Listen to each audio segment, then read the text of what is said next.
দুই বান্ধবী র্যাম্প ওয়ার্কের নাম দিয়েছিল, দুপুরতে সেটির প্র্যাকটিস করছি। হ্যালো সবাইকে, আমি সোনালি। আজকে আবার দেখাবো আমার কলেজ যাওয়ার কাণ্ড।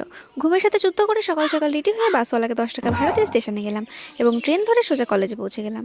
গিয়ে দেখি আমি যারা ক্লাসে কেউ আসেনি। মনে দুঃখ নিয়ে ট্রেনের বাসের ঝাঁকিতে নষ্ট হয়ে যাওয়া চুলটাকে সেট করছিলাম। জীবন এলোমেলো হয়ে গেলে সমস্যা নেই, কিন্তু চুল এলোমেলো হলে চলবে না। তারই মধ্যে আমার এক প্রিয় বান্ধবীর আবির্ভাব হলো এবং আমরা খিদের জ্বালায় ক্যান্টিনের দিকে গেলাম। গবলু আমাদের ম্যামের পোষা বাচ্চা। আমার হাতে খাবার দেখে গবলু সোনা হামলা করে দিল। সেখান থেকে পালিয়ে আমরা সোজা মাঠে এসে পৌঁছালাম এবং মাঠে এসে দুই বান্ধবী র্যাম্প ওয়ার্কের প্রস্তুতি নিচ্ছিলাম।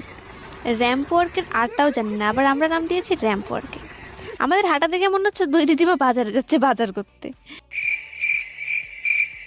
10 পা হাঁটতে গেলে দুবার হোঁচট খাই, আমরা আবার নাকি র্যাম্প ওয়ার্কে হাঁটবো, ভাবা যায়। কালকে কি আগে নামটা কাটাবো। আজকে ভিডিও এখানেই শেষ করছি। ভিডিও ভালো লাগলে লাইক, কমেন্ট, সাবস্ক্রাইব অবশ্যই করবে।